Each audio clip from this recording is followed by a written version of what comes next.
All right, let's talk weather and your forecast. Robert, another hot one out there today, but there is some relief on the way. You mentioned earlier, and that certainly caught my ear, and I know a lot of people listening too.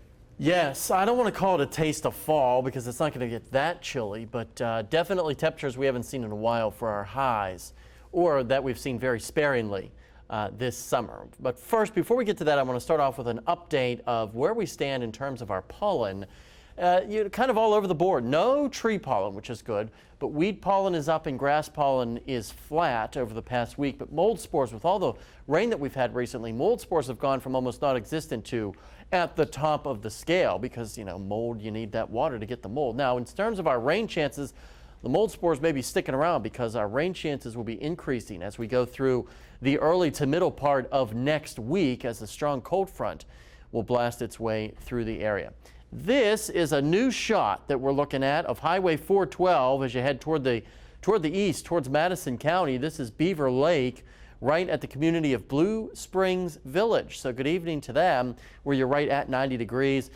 Tropical dew point of 70 makes it feel like it's 5 degrees warmer than that. Elsewhere across northwest Arkansas, upper 80s and lower to mid 90s at this hour. Good evening to Kingston, checking in there with a temperature of 87. Meanwhile, things nice and quiet out in Fort Smith. Just some light winds blowing the American flag around where we're 96 degrees. Still a little bit drier in the River Valley because of the northerly winds. As the air gets into the River Valley, it sinks slightly, and sinking air dries out as it sinks and warms. So not as humid in the River Valley, but plenty warm.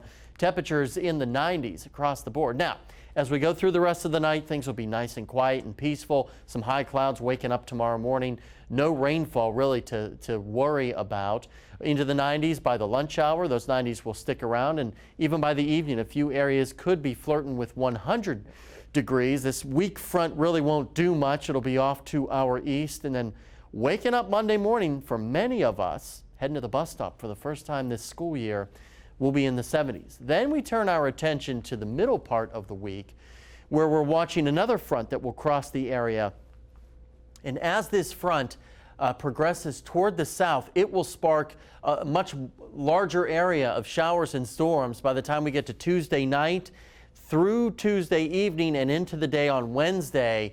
Watching some pretty good chances for showers, but much cooler air will filter in behind this front, and it'll definitely feel much more comfortable when you head outside. There's a look at those lows tonight, mostly in the 60s. We'll rebound tomorrow, 90s and triple-digit heat. Heat indices will be above 100 degrees as well in the evening hours. There's a look at the extended forecast.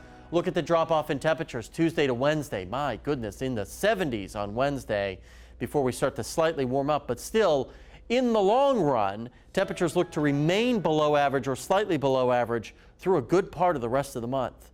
Stay with us. We will check the world of sports right after the break.